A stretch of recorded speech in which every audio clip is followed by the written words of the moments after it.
नमस्कार दोस्तों।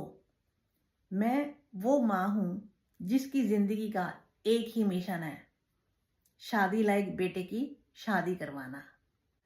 याद है जब बचपन में वो मेरे से पूछा करता था कि माँ मैं बड़ा होकर क्या बनूंगा, तो मैं उसको कहा करती थी बेटा तू डॉक्टर बनेगा। फिर अगली बार कहती थी बेटा तू इंजीनियर बनेगा। फिर अगली बार कहती थी बेटा तू सुपरस्टार बनेगा। और अब सोचती हूँ कि अगर वो सच में सुपरस्टार बन गया तो मैं उसकी शादी किससे करवाऊंगी। और अब अभी भी बेटा वही कहता है, माँ अभी टाइम है। पर मैं तो रोज अपने रिश्तेदारों के मैसेज देख देख के पढ़ पढ़ के बहुत ज्यादा चिंतित हो जाती हूँ। सब पूछते हैं बेटे की शादी कब करवा रही हो, बेटे की शादी कब होगी। और मैं सोचती हूँ कि बेटा शादी की कोई डेडलाइन भी है क्या, या सिर्फ रिश्तेदारों की ही डेडलाइन है। देखिए, मैं खुद भी जानती हूँ कि हर बंदे की अपनी प्रायोरिटीज होती हैं, लेकिन जब दिल का कोई कोना खाली रहता है ना, तो उस कोने को भरने के लिए हर रिश्तेदार का फोन उठाना भी पड़ता है।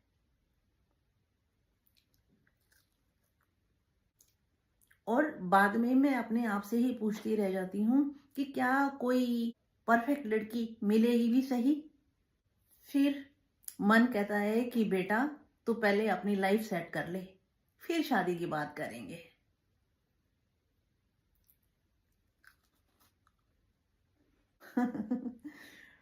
फिर फिर मैं अपने आप से कहती हूँ कि जब बेटे की शादी करूंगी तो सबको अपने हाथ के पकवान बनाकर खिलाऊंगी। बेटा कहता है कि माँ अभी तो टाइम है, अभी तो नौकरी और प्रमोशन का ध्यान है। तो फिर मैं कहती हूँ कि बेटा प्रमोशन तो नौकरी में ही होती है, मेरे लिए तो प्रमोशन पोते पोती की ही होगी।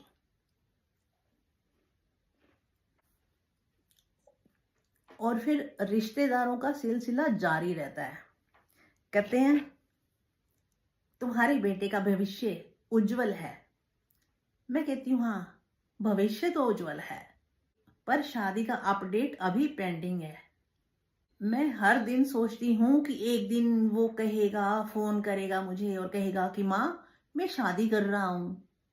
और उस दिन मैं पूरे मन से खुश हो जाऊंगी कि चलो मेरी जिंदगी का एक और प्रोजेक्ट कंप्लीट हुआ। बेटे की शादी का प्रोजेक्ट। दोस्तों, शादी लायक बेटे की माँ की टेंशन कभी खत्म नहीं होती, लेकिन ये टेंशन भी एक तरह का प्यार है। और मैं तो हमेशा तैयार रहती हूँ, चाहे वो शादी की प्लानिंग हो या फिर रिश्तेदारों के सवालों का जवाब देना। और अगर आपके घर में भी ऐसी माँ है जो अपने शादी लायक बेटे की शादी करवाने की टेंशन लेती रहती है, तो कमेंट में जरूर बताना। धन्यवाद। और याद रखना, माँ का प्यार कभी एक्सपायर नहीं होता, चाहे बेटा बूढ़ा भी हो जाए।